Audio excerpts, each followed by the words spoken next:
E aí, galerinha, beleza? Eu sou o seu professor de Física, o X, e seja bem-vindo mais uma vez a esse canal, o canal Circuito da Física. E hoje, dando continuidade ao conteúdo de eletrostática, aula 12, nossa penúltima aula, tá? A próxima aula vamos falar sobre capacitores. Hoje vamos falar sobre o campo e potencial do condutor esférico, capacitância, e a gente encerra, beleza? Então vamos lá, vamos imaginar uma situação de uma esfera eletricamente carregada aí, tá? Positivamente. E já vamos analisar os pontos. Se eu coloco um ponto próximo, distante, dentro dessa esfera, e a gente vai analisar o campo e o potencial. Ok? Então vamos lá, gente. Observe o seguinte, um ponto externo à esfera. Tá? Você vai observar que tem um ponto P aqui, eu vou ter um campo de afastamento, porque a esfera está carregada positivamente. Então, esse campo vai ser dado, o campo externo vai ser dado por quem? O K0, que você já conhece, ou a quantidade de carga em módulo, porque daí você pode, eu estou falando a intensidade desse campo, obviamente, Então, isso pode ser carregado positivamente ou negativamente, enfim. E aí eu tenho o potencial externo também, certo? Que vai ser D, Lembre-se que está o D aqui, que é essa distância do centro dessa esfera até o ponto P. Tá? Muito cuidado com isso, porque a gente vai falar agora de um ponto infinitamente próximo à esfera. Esse ponto é infinitamente próximo, mas ele não é na superfície da esfera, ele não fica na superfície da esfera.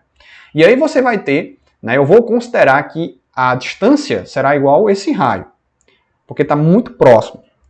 Então a gente aproxima, dizendo que esse campo ele vai ser dado a K0 vezes Q sobre R quadrado. O R aí, o D, vai ser igual a R. Da mesma forma, o potencial aí bem próximo também vai ser R no lugar de D. Então você já percebe uma coisa diferente aqui.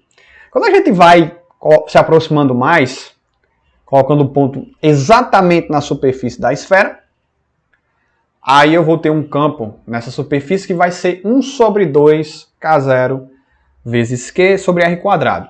Gente, lembrando, por que 1 sobre 2? Isso é a média aritmética desses outros pontos que eu tenho porque esses outros pontos aqui, certo?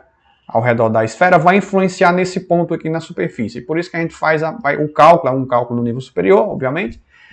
Isso vai dar 1 sobre 2, certo? Vai ser a metade desse campo, certo? Então o campo cai pela metade. Só que o potencial, ele começa a ficar constante a partir, tanto bem próximo da superfície e também em cima da superfície. Então você vai ver que o potencial elétrico vai ser praticamente constante a partir desses pontos. Certo? E quando a gente fala do ponto interno, ou se eu colocar um ponto mesmo no centro da esfera aqui, a gente já sabe que se você tiver uma esfera carregada, as cargas vão se distribuir pela superfície e com isso o campo interno vai ser zero, obviamente. Já falei sobre isso, blindagem eletrostática, que é a aula de Faraday. E aí, na aula anterior, se não assistiu, assista lá a aula anterior, aula 11. Já o campo, aliás, o potencial, o V aqui, o potencial interno vai ser igual ao potencial da superfície, o potencial vai ser constante aí, ok?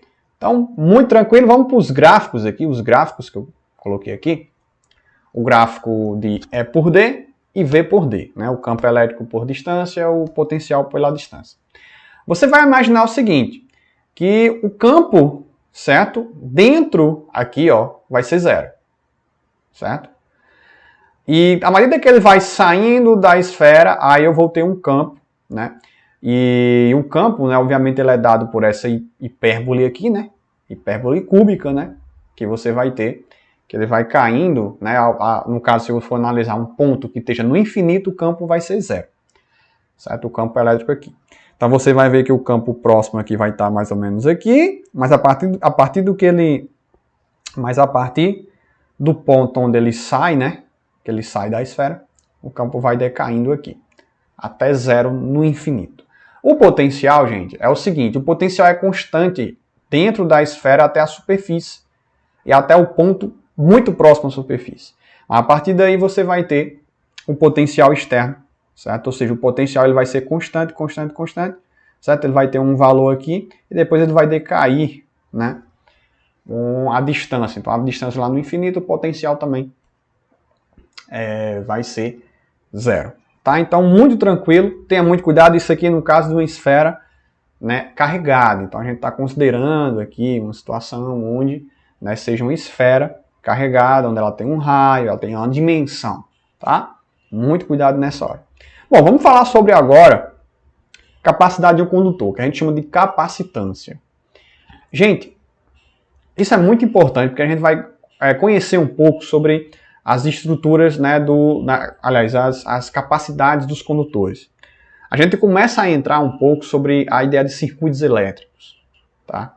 É onde a gente realmente conhece, né? O dia a dia a gente vê muito questões de eletricidade, no caso, a rede elétrica doméstica da sua casa, você tem eletrodomésticos que têm objetos, dispositivos ali dentro, que tem capacitância, que tem resistência. A gente vai ver que quando terminar esse curso, a gente vai ter o curso de eletrodinâmica, onde a gente vai começar a estudar um pouco sobre circuitos elétricos. E aqui já é não é à toa que em alguns cursos, capacitância a gente vê já lá na eletrodinâmica, mas eu coloquei aqui no curso de eletrostática porque está relacionado com a eletrostática ainda, certo? Mas a gente vai ver que capacitores, a gente pode ter o estudo de capacitores também dentro da eletrodinâmica, tá?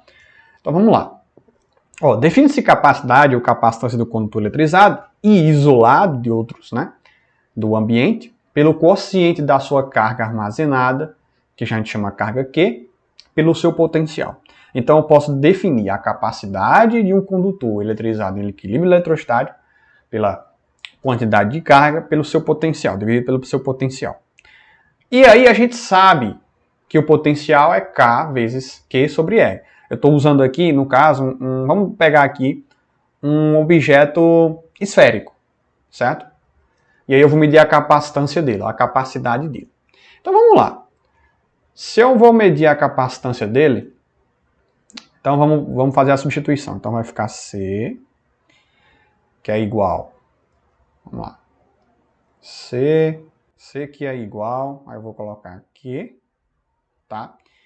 Dividido pelo potencial, que no caso vai ser K vezes Q sobre R.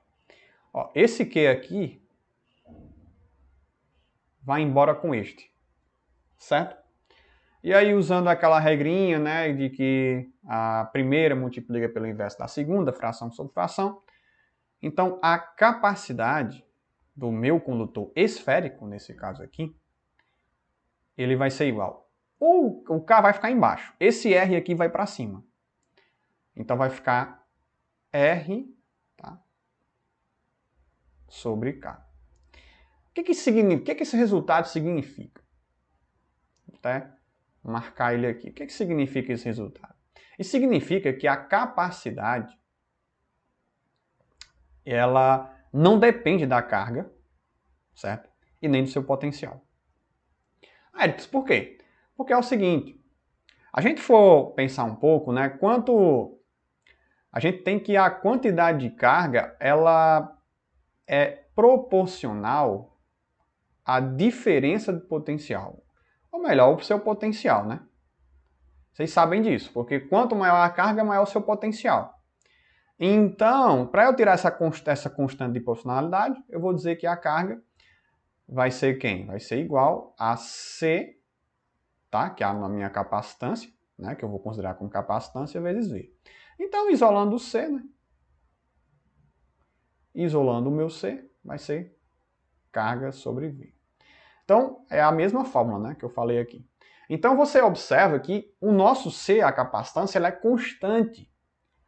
E isso significa que a capacidade dela só muda com a sua geometria, certo? Ou o nosso K aqui, que seria a permissividade, está relacionado com a permissividade elétrica.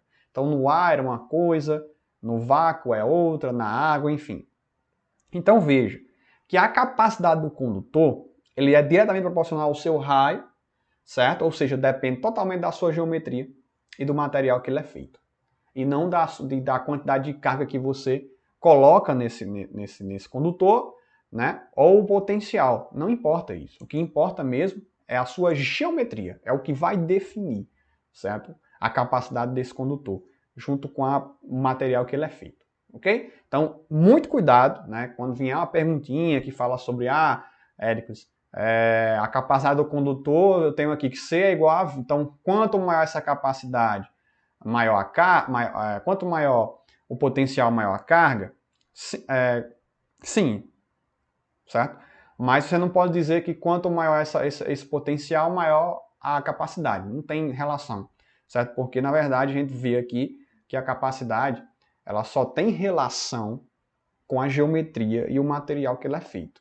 Não tem relação com a quantidade de carga ou potencial, certo? Que ela vai receber, tá? Então, muito cuidado com isso aí, certo?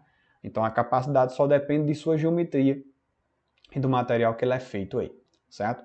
E, no caso, o potencial e a quantidade de carga, simplesmente você vai ter a ideia de que quanto maior, certo? O potencial, maior a carga, o que de fato a gente viu aqui, né? Que realmente o potencial ele é diretamente proporcional à carga, né? O potencial pela carga, certo?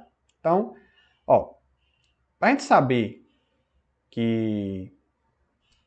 qual é a unidade de capacitância, é simplesmente fazer a divisão, né? Se a carga é o coulomb e o potencial é o volt, então um farad significa um coulomb por volt, né? Então eu chamo de farad, tá? E lembrando que farad é uma unidade muito grande. Então se eu tenho um objeto que tem uma capacidade de 1 farad, certo? Isso é uma homenagem ao físico Michael Faraday, né? Michael Faraday, né? Físico muito importante do eletromagnetismo. Alguns chamam de farad, ou se chamam de Faraday, então não importa, certo? Então 1 farad, na verdade, é uma unidade muito grande. Se você tiver um objeto que tem uma capacitância de 1 farad, por exemplo, a gente usa em capacitores, é um capacitor muito grande, certo? Por isso que a gente usa os submúltiplos, né? Que seria o microfarad, o nanofarad e o picofarad, certo? O microfarad é 10 elevado a menos 6 farad, o nanofarad é o 10 elevado a menos 9, e o picofarad é o 10 elevado a menos 12, tá? Então, cuidado. Muito cuidado aí que se um cara disser para você que tem um capacitor de 1 farad, é um capacitor muito grande. Então, vamos lá, gente. E a energia potencial elétrica armazenada em um condutor, certo? Observe o seguinte.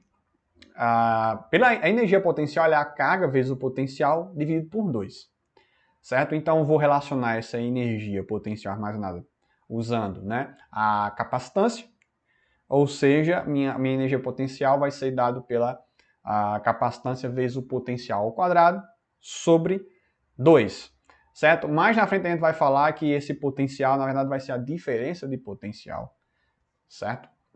Que eu geralmente uso U. E claro, a energia potencial, a unidade é o Joule, né? A gente está falando de energia. Certo? Então a gente vai, para a gente descobrir a energia potencial eletrizada armazenada. Aliás, a energia potencial elétrica armazenada por um condutor eletrizado, a gente usa essa equação aqui, que a energia potencial é igual a C vezes V quadrado, certo? Sobre 2. Bom, vamos falar sobre contato entre condutores eletrizados. Esse problema aqui é um probleminha que a gente usa geralmente quando a gente tem dois objetos, né? Dois objetos que estão carregados, certo? Estão eletrizados, que eu tenho uma capacidade diferente de uma das outras, né? Eu tenho uma capacidade C1 e C2. E com isso eu tenho um potencial diferente, né? Um potencial V1, um potencial V2. Aí eu pego um fio e conecto ele, coloco eles em contato. O que é que vai acontecer? Bom, vai haver uma distribuição aqui de cargas, né? As cargas vão se distribuir e tal, vai passar aqui, vai ter uma diferença de potencial. As cargas vão se mover ordenadamente, que a gente vai ver mais na frente, que isso se chama corrente elétrica, né? E pelo princípio, um dos princípios, né, da conservação da carga, então se eu somar essas duas quantidades de cargas, tem que ser igual, né? A quantidade, né, uma quantidade diferente, que eu vou chamar de Q', né? Q1 linha, Q mais Q2 linhas. E aí eu vou fazer a substituição, né? Se carga, lembra que carga é igual a C vezes V? Então eu vou usar C1V1 mais C2V2 tá? Que isso é igual a C1 vezes V, porque agora, quando há a distribuição dessas cargas, eu vou ter o mesmo potencial. Porque as cargas não vão mais se mover, certo? Então, no primeiro momento, eu tenho uma diferença de potencial, mas depois que eu conecto, não tem mais. Elas vão se distribuir, daí as cargas vão ficar paradas, né, nos objetos aí, né? Paradas, né, entre aspas, né, claro. Tem que ter muito cuidado com essa expressão. Certo? Então, eu vou ter o mesmo potencial quando eu conecto as duas. E aí, eu quero descobrir esse potencial, esse potencial resultante, né? E aí eu faço, certo? Aqui eu vou isolar o V. Então, C1V1 mais C2V2 é igual, aliás, é dividido por C1 mais C2. Certo? Ou, substituindo C1V1, C2V2 por Q1 mais Q2, né? E aí eu vou chegar nessa equação aqui. Então, o potencial resultante é só pegar a carga antes do contato, né, as cargas, a quantidade de carga antes do contato, mais a capacitância deles. Lembrando que a capacitância, né, não vai mudar, eles vão entrar em contato, a capacitância é a mesma, né, porque depende da geometria e não do potencial ou da quantidade de carga, né, gente? Então, né, simplesmente isso. Então, a capacitância não vai mudar quando eles entram em contato, porque não depende da quantidade de carga e nem do potencial. Tá? Tranquilo isso aí? Então, né, gente, é isso, tá? Muito obrigado mais uma vez por estar acompanhando esse canal. A gente está terminando o curso. Próxima aula a gente vai ter uma aula bem bacaninha sobre capacitores. O que são capacitores, né? Isso é muito importante para o nosso... Todo elemento, né? Todo eletrodoméstico tem capacitores, que é algo que é muito importante nos aparelhos eletrônicos, tá? Então, muito obrigado e até a próxima.